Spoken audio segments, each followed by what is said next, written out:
이사야 61장 11절 말씀 읽겠습니다. 땅이 싹을 내며 동산이 거기에 뿌린 것을 음돋게 함같이 주 여호와께서 의와 찬송을 열방 앞에 발생하게 하시리라. 아멘. 오늘 이 말씀을 통하여 봄이 왔습니다, 이런 제목으로 하나님의 말씀을 살펴보도록 하겠습니다. 봄이 왔습니다. 1년 중 가장 춥다는 대안도 지나갔고 어느덧 입춘이 다가왔습니다. 땅은 겨우내 죽었던 것이 아니라 잠자고 있었던 것입니다. 따라서 이제 곧 깨어나 화사한 봄옷으로 갈아입게 될 것입니다. 산과 들판엔 노란 민들레 꽃들과 자줏빛 제비꽃들로 뒤덮이게 될 것이며, 관목들 사이에는 이름 모를 야생꽃들이 피어나게 될 것이며, 죽은 것 같았던 나뭇가지에서도 움이 돋아나게 될 것입니다. 그리고 둥지 속에 움켜려 있던 새들도 겨울이 끝났음을 이렇게 노래하게 될 것입니다. 이사야 61장 11절의 말씀처럼 땅이 싹을 내며 동산이 거기에 뿌린 것을 음돋게 함같이 주 여호와께서 의와 찬송을 열방 앞에 발생하게 하시리라. 자연은 단지 우리를 기쁘고 즐겁게 하기 위하여 활동하는 것만은 아닙니다. 자연은 우리를 가르칠 의무도 지고 있습니다. 봄과 여름, 가을과 겨울은 하나님의 네 복음 전도자로서 하나님의 사랑을 각기 다른 차원에서 가르쳐 줍니다. 특히 봄은 하나님의 일과 관련하여 소생하다 또는 새로운 출발을 뜻하게 됩니다. 봄은 우리에게 이렇게 말해주고 있지 않습니까? 비록 당신이 하나의 씨앗으로 오랫동안 흙 속에 묻혀 있었지만 이제 곧 솟게 될 것입니다. 당신이 활동케 될 영광된 세상이 기다리고 있습니다 라고 말하고 있는 것입니다. 과거의 교회사를 보게 되면 빛과 어둠, 겨울과 봄, 번영과 쇠퇴가 반복적으로 일어났습니다. 당당한 승리의 행진을 할 때도 있었지만 명백한 패배로 슬피 울 때도 있었습니다. 이 음란하고 죄악된 세상에 구원의 봄날이 찾아온 것은 예수 그리스도의 대속 사건으로 말미암은 것입니다. 주께서 우리 죄를 지시고 십자가에 달려 돌아가셨을 때 그분께서 요한복음 19장 30절의 말씀처럼 다 이루었다 하시고 머리를 숙이시고 운명하셨을 때 이 땅에 비로소 구원의 봄날이 찾아왔습니다. 그분께서는 3일 만에 죽은 자 가운데서 다시 살아나셨고 부활 승천하사 이 땅에 보혜사 성령을 보내주셨습니다. 그러자 유대인의 겨울철이 끝이 나게 되었고 바리새주의의 찬소리도 사라졌으며 율법의 북풍도 멈추게 되었습니다.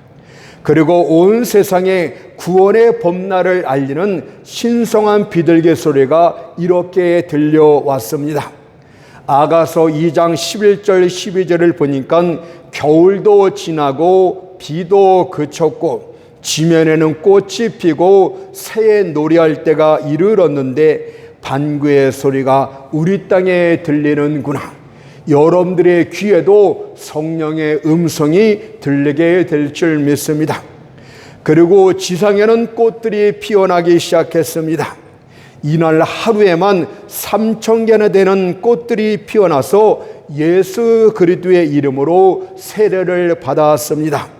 사도행전 2장 40절 41절에 이렇게 말합니다. 너희가 이 패역한 세대에서 구원을 받으라 하니 그 말을 받은 사람은 세례를 받음에 이날의 제자의 수가 3,000이나 더하더라. 노래하는 새들의 계절이 다가오자 사람들은 밤낮으로 하나님을 찬양했고 순결한 마음과 기쁨으로 서로 교제하며 떡을 떼었습니다. 그때 세상은 기쁜 안식일을 갖게 되었고 모든 땅에서 회심자들이 생겨났습니다.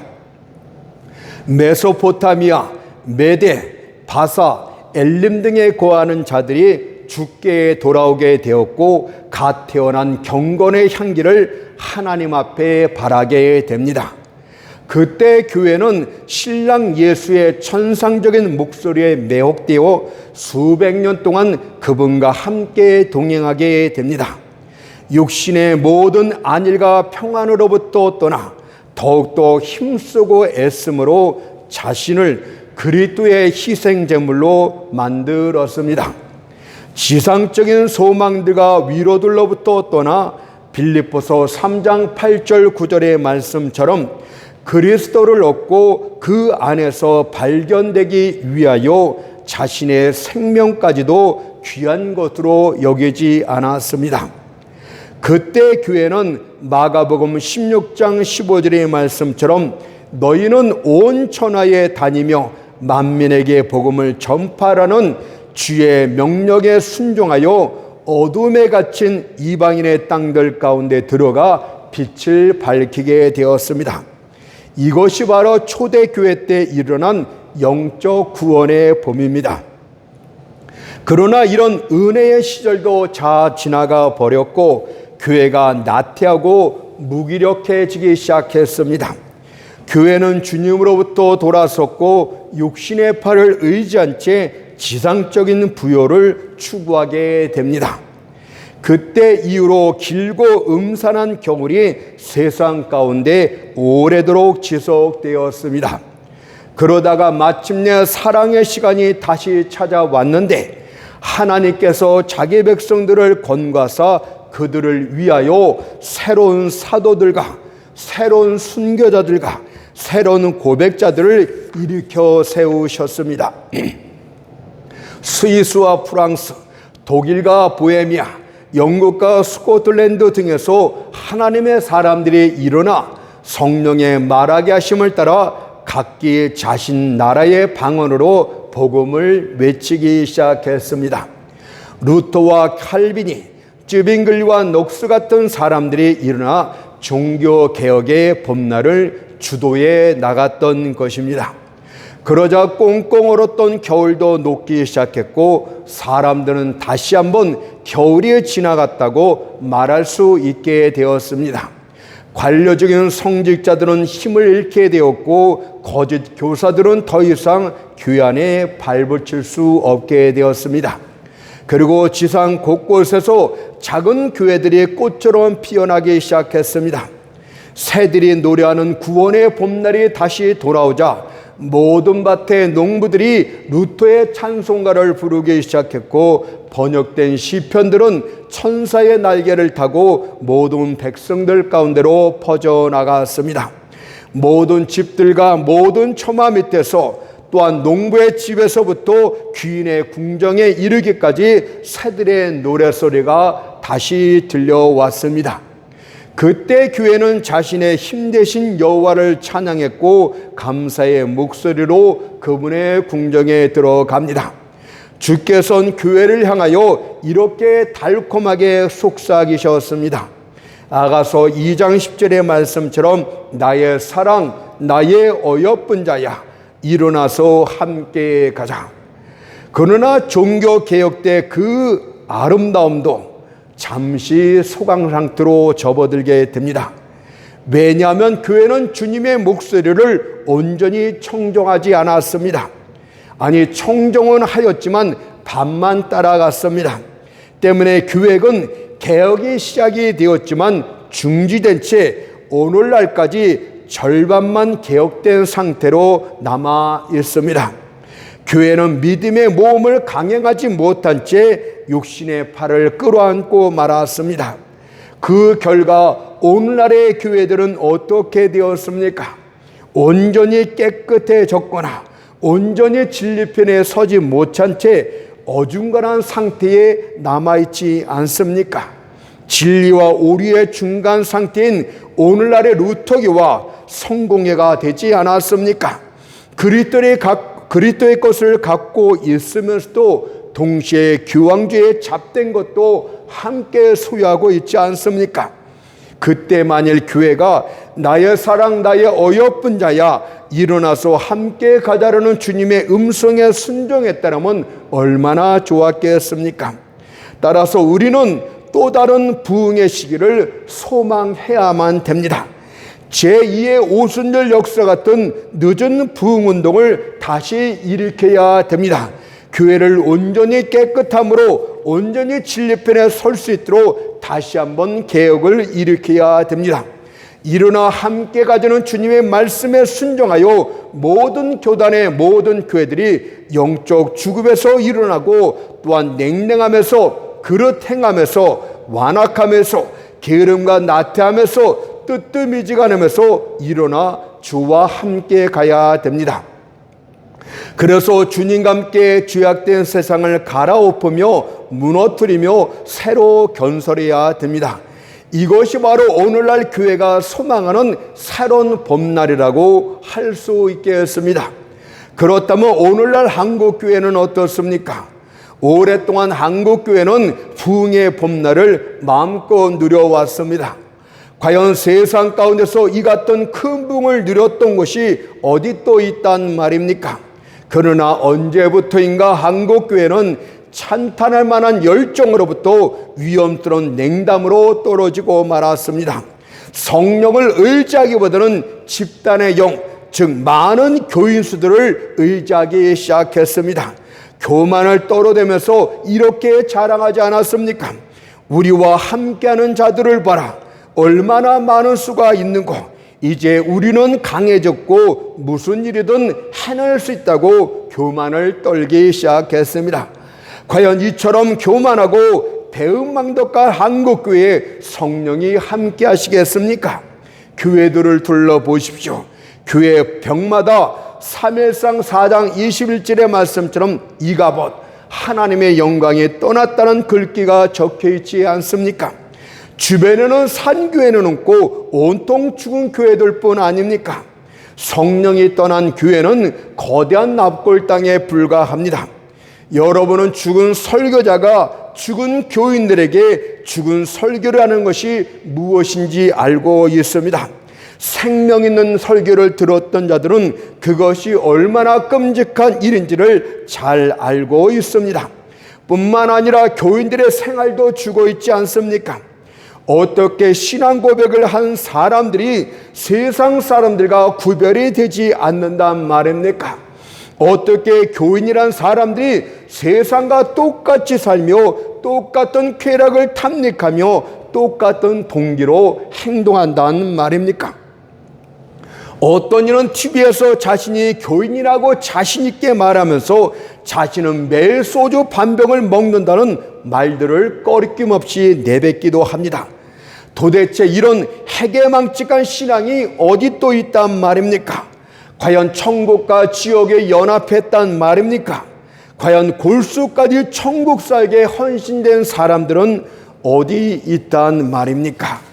과연 성령과 진리가 넘쳐나는 그런 설교자들이 차지하고 있는 강단은 어디 있단 말입니까? 한국교회도 영적 봄날이 다시 한번 찾아와야 되는 것 아닙니까? 성도들의 삶 가운데도 영적 봄날이 다시 한번 도래해야 되는 것 아닙니까?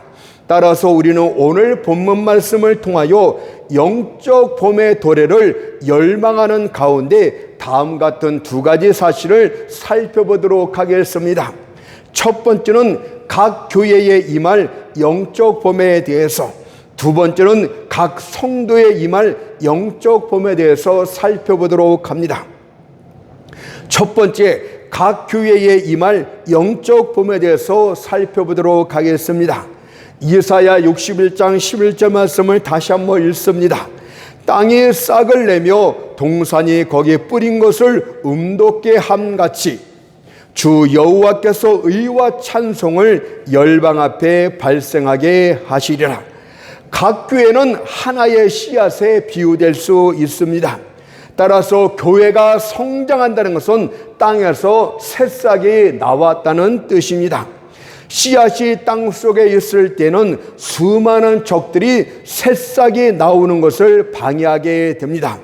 따라서 땅 속에 묻혀 있는 씨앗은 겨울의 찬바람과 눈보라에 대하여 이 모든 것들이 나를 방해하고 있구나 라고 말하게 됩니다.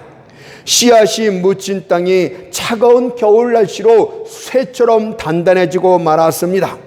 게다가 그 위로 눈이 두텁게 쌓여졌습니다. 그런데 어떻게 씨앗이 얼어붙은 땅과 두텁게 덮인 눈을 뚫고 새싹을 낼 수 있단 말입니까? 그러나 염려하지 마십시오. 봄이 일단 오게 되면 두텁게 쌓인 눈이나 얼어붙은 땅도 상관할 필요가 없습니다. 봄은 단번에 그 모든 방해꾼들을 녹여버리기 때문입니다. 그렇다면 하나님의 교회에 임하는 영적 봄의 경우도 마찬가지 아닙니까? 비록 지금은 되어지는 사건들과 상황들로 인하여 도저히 교회 성장이 불가능한 것처럼 보일지라도, 또 그것을 시도하는 노력조차도 무의미해 보일지라도 영적 봄이 도래하게 되면 교회는 성장하게 됩니다. 사실 오늘날처럼 교회 성장이 저해당해 본 적도 없습니다. 경제 성장으로 나라는 부유해졌고 이전과 비길 데 없는 번영을 구가하고 있지만, 이에 반해서 교회는 갈수록 세속화되고 타락하고 있음이 사실입니다. 떡의 풍요로움이 사람들의 생각을 하나님으로부터 빼앗아 갔습니다. 높은 계층의 사람이든 낮은 계층의 사람이든 상관없이 모두가 신앙에 대해 무관심해졌습니다.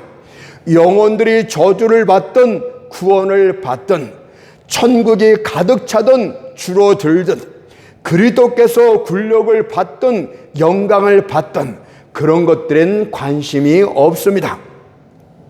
다만 스포츠와 취미생활, 애완경, 술, 또 먹방 이런 것들에만 관심이 있지 않습니까? 주류 업체들이 갈수록 엄청난 소득을 올리고 있다는 것은 우리들이 얼마나 방탕한 생활을 하고 있는 징표가 되는 줄로 믿습니다.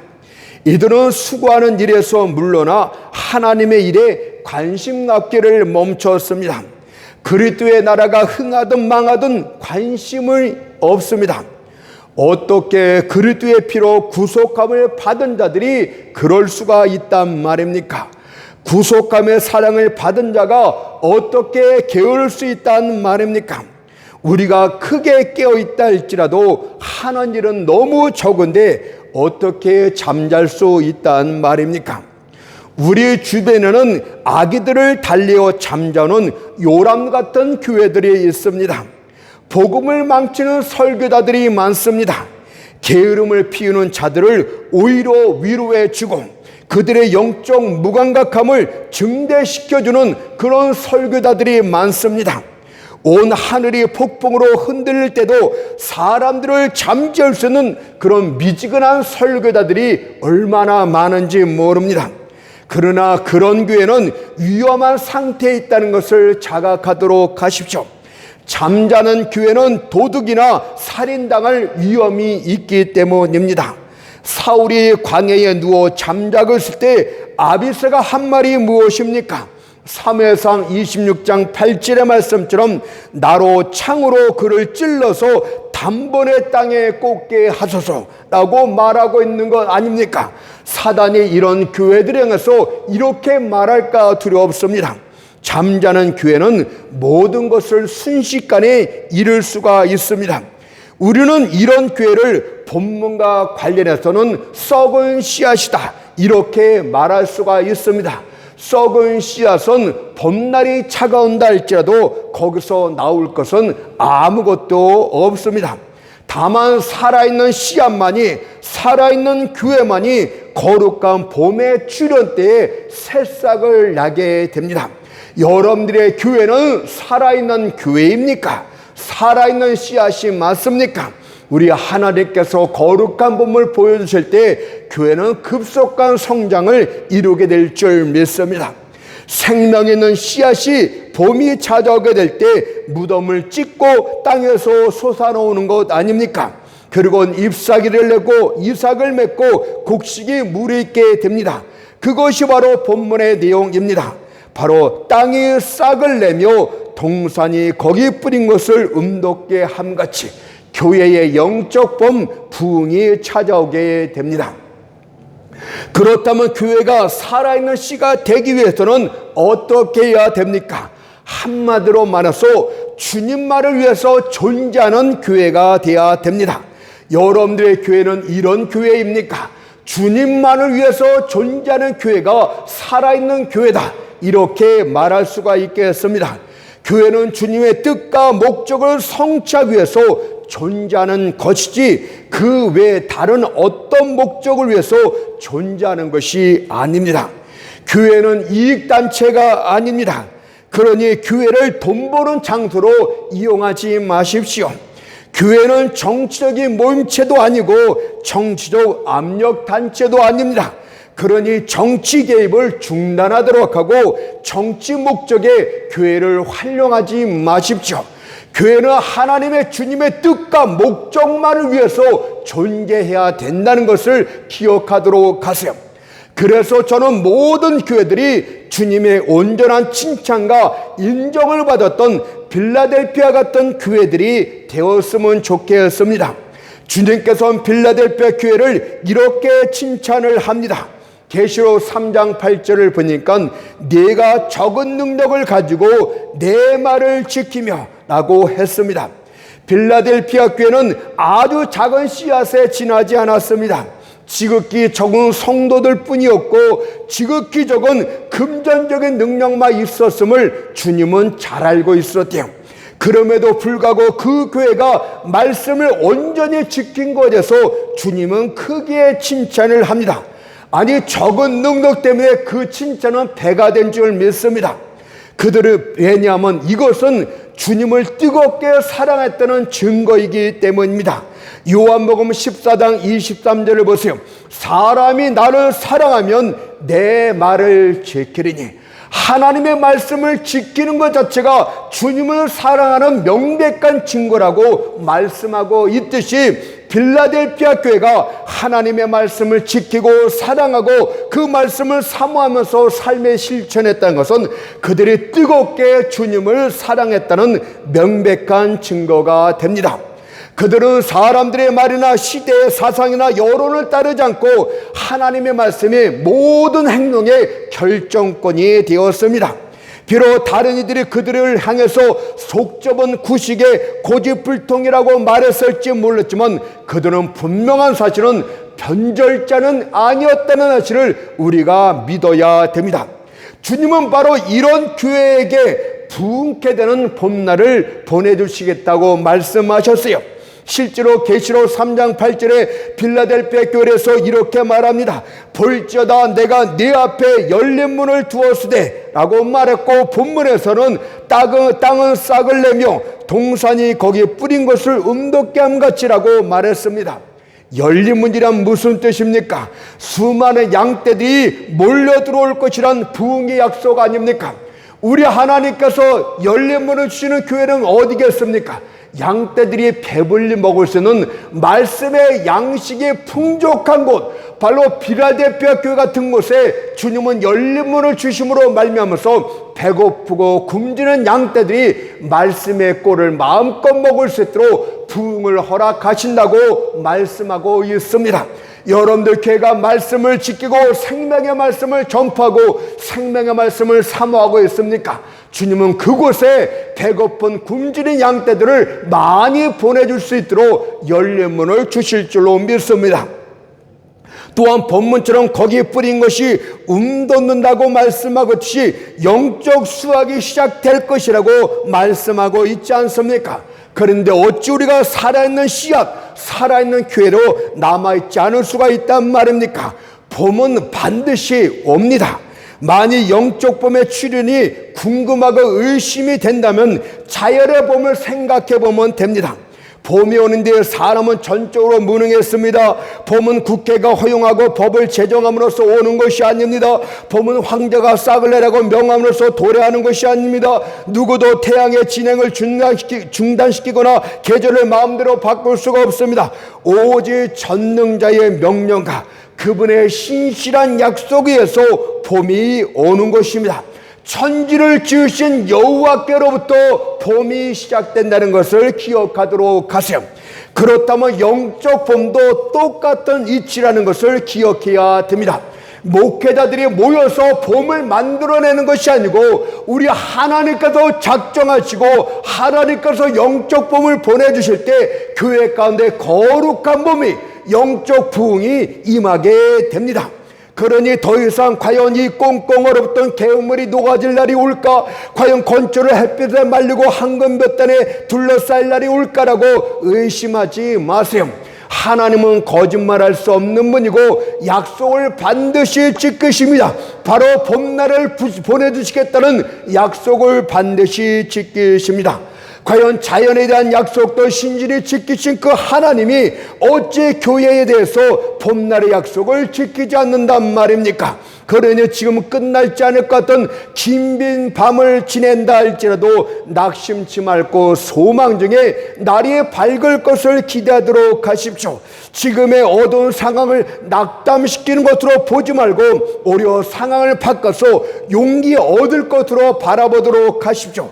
왜냐하면 어둠이란 장엄한 빛의 쇼를 보여주기 위한 덧없는 안성맞춤이고 배경이 되기 때문입니다. 여러분들 지금 칠흑같이 어둠 가운데 있습니까? 그 날이 밝을 때 그 영광의 배가 되게 될 것임을 여러분들은 믿어야 됩니다. 그러므로 하나님은 정한 때 교회에 봄날을 보내주십니다. 그러니 우리 모두 영적 봄을 소망하면서 본문과 똑같은 노래를 우리도 부르도록 합시다. 땅에 싹을 내며 동산이 거기 뿌린 것을 음돋게 함같이 주 여호와께서 의와 찬송을 열방 앞에 발생하게 하시리라. 아멘. 두 번째는 각 성도에 임할 영적 봄에 대해서 말씀을 드리겠습니다.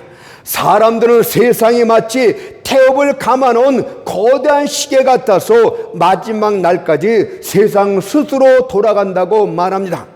이는 그들이 마음에 하나님 두기를 싫어함으로써 주장하는 깜찍스러운 이야기에 지나지 않습니다.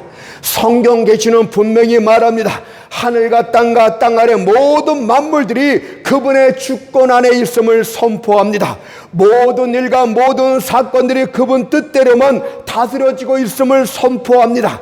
다니엘서 4장 35절을 보세요. 하늘의 군사에게든지 땅의 거민에게든지 그는 자기 뜻대로 행하시나니. 또한 인생의 생사복이 그분 손 안에 있음을 이렇게 선포도 했습니다. 사무엘상 2장 6절 7절 말씀 보세요. 여호와는 죽이기도 하시고 살리기도 하시며 은비에 내리기도 하시고 올리기도 하시는도다. 여호와는 가난하게도 하시고 부하게도 하시며 낮추기도 하시고 높이기도 하시는도다. 여러분들이 낮아지는 것, 가난케 되는 것도 하나님 주권에서 나오고 있다고 말하고 있습니다. 원수 사단이 그렇게 하는 것이 아니고 하나님의 절대 주권에서 나오고 있다고 말하고 있습니다. 따라서 우리가 하나님의 섭리적인 다스림 가운데서 차가운 겨울철에 처할 때도 있는 것이에요.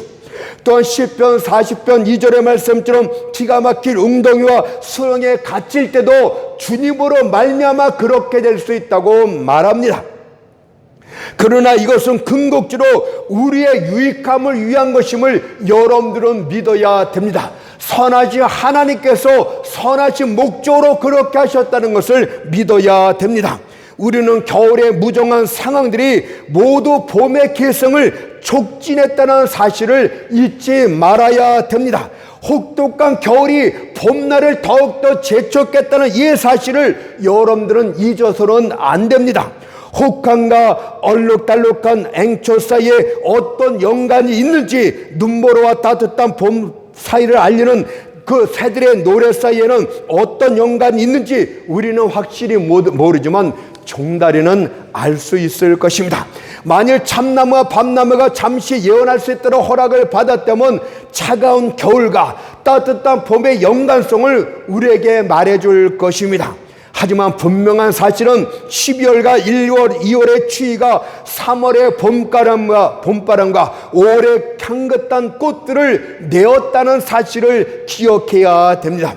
따라서 성도들이 겪는 모든 슬픔과 고통들은 장차 우리가 얻게 될 승리의 어머니들이 될 것이라는 것을 믿어야 됩니다.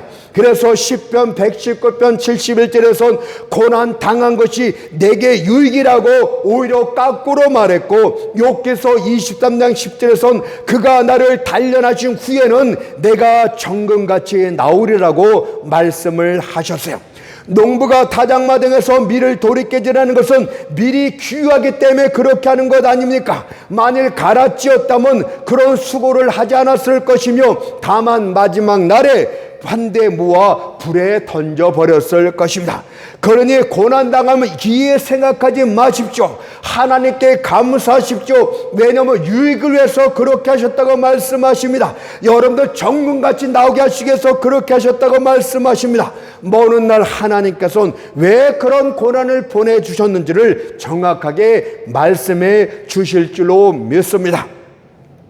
우리는 기가 막힐 웅덩이와 수렁에 갇혀 있습니다. 거기는 자기를 둘러싼 벽도 볼 수가 없고 자기 손도 어두워서 볼 수 없을 정도 아닙니까? 햇볕도 들어오지 않습니다. 홀로 독방에 갇혀 있는 듯합니다. 지금 우리의 상에 홀로 갇혀 있는 그런 기가 막힐 웅덩이 같지 않습니까? 마음은 갖가지 나쁜 상념으로 피곤해졌고 근심의 화살로서 우리의 마음은 상처투성이가 되고 말았습니다. 그때 우리는 시편 77편 7절 8절처럼 시편 기도와 똑같은 고백을 할 것이요, 주께서 영원히 버리실까? 다시는 은혜를 베풀지 아니하실까? 그 인자미심이 길이 닿으셨는가? 그 허락을 영구히 폐하셨는가라며 울며 탄식하게 될 것입니다. 그러나 갑자기 상황이 바뀝니다. 슬픈 장면이 기쁜 장면으로 변하게 되었습니다. 따뜻한 봄날이 도래하게 된 것입니다. 마치 요나를 물고기 뱃속에서 끌어올리듯이, 감옥에 갇힌 요셉을 애굽 궁정으로 끌어올리듯이, 일개 목동이었던 다윗을 이스라엘 왕으로 끌어올리듯이 우리의 발을 경감 반석이로 끌어올려 주실 줄로 믿습니다. 그것을 시편 40편 1절 3절에서 말합니다. 내가 여호와를 기다렸더니 귀를 기울이사 나의 부르짖음을 들으셨도다. 나를 기가 막힐 웅덩이와 수렁에서 끌어올리시고 내 발을 반석에 두사 내 걸음을 견고케 하셨나이다. 새 노래 곧 우리 하나님께 올릴 찬송을 내 입에 두셨으니 많은 사람이 보고 두려워하여 여호와를 의지하리로다. 아멘. 여러분은 그리스도의 고난 당하심이 하나님의 뜻에 의해 작정되었다는 사실을 알고 있습니까? 이사야 53장 10절에 보니까 여호와께서 그로 상함을 받게 하시기를 원하사 질고를 당케 하셨은지라고 말하고 있습니다. 그렇다면 여러분들의 고난 역시도 하나님의 예정 가운데 이미 만세전에 작정되어 있음을 믿어야 됩니다. 왜냐하면 시편 37편 23절 24절에서 이렇게 말하고 있기 때문입니다. 여호와께서 사람의 걸음을 정하시고 그 길을 기뻐하시나니 저는 넘어지나 아주 엎드러지지 아니하면 여호와께서 손으로 붙드심이로다. 여러분의 걸음을 하나님의 만사전에 다 정하셨대요. 진흙탕길을 걸어갈지 탄탄대로 길을 걸어갈지 이미 다 정하시고 그 길을 또한 기뻐하셨다고 말씀하고 있지 않습니까? 여러분들이 넘어지지만 아주 넘어지지 않게 하시겠다고 말씀하고 있지 않습니까? 그러니 기가 막힐 웅덩이에 갇힌 여러분이요, 너무 낙심하지 말고 본문처럼 의와 찬송을 바랄 날을 학수고대하며 기다리도록 하십시오. 우리는 그날을 선리적인 전환이다 이렇게 말을 합니다. 욥기서 42장 10절에서 그것을 이렇게 말했어요. 여호와께서 욥의 공경을 돌이키시고 여호와께서 A라는 집사님의 공경을 돌이키시고 여호와께서 A라는 전도사님의 공경을 돌이키시고 라고 말씀하고 있는 것 아닙니까? 만사 불통이 만사 형통으로 바뀌는 날이 도래하게 된다는 뜻이에요.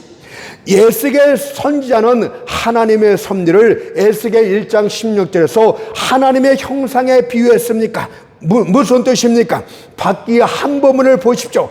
그러면 바퀴가 돌아갈 때 가장 밑바닥 진흙탕으로 들어갔다가 그 다음에 올라가는 일만 남는 것이 아닙니까? 썰물이 최저 상태에 도달하게 되면 바다는 다시 힘을 얻고 힘차게 달려오게 되는 것 아닙니까? 타질처럼 한겨울이 되었다면 따뜻한 봄이 곧 출현한다는 뜻이 아니겠습니까? 여러분들 섭리의 바퀴가 돌고 들어서 마침내 최종 목적지에 돌아가는 것처럼 우리는 약속의 목적지에 가는 동안에 섭리 가운데서 어려움에 빠지기도 하고 우리는 기쁨 중에 빠지기도 하면서 이 두 가지가 반복되는 가운데 최종 목적지에 하나님의 뜻에 이르게 되는 것입니다. 그러므로 우리 모두 이제 새롭게 도약할 날을 소망하면서 본문의 노래를 또 한번 부르도록 합시다. 땅에 싹을 내며 동산이 거기 뿌린 것을 음돋게 함같이 주 여호와께서 의와 찬송을 열방 앞에 발생하게 하시라. 아멘. 우리도 반드시 의와 찬송을 모든 만방 앞에 크게 소리쳐 부르게 될 줄 믿습니다. 이제 결론을 맺겠습니다. 하나님은 여러분을 결단코 버리지도 않고 떠나지도 아니하십니다. 그분의 인자심과 신실하심을 조금 더 의심해서는 안 됩니다.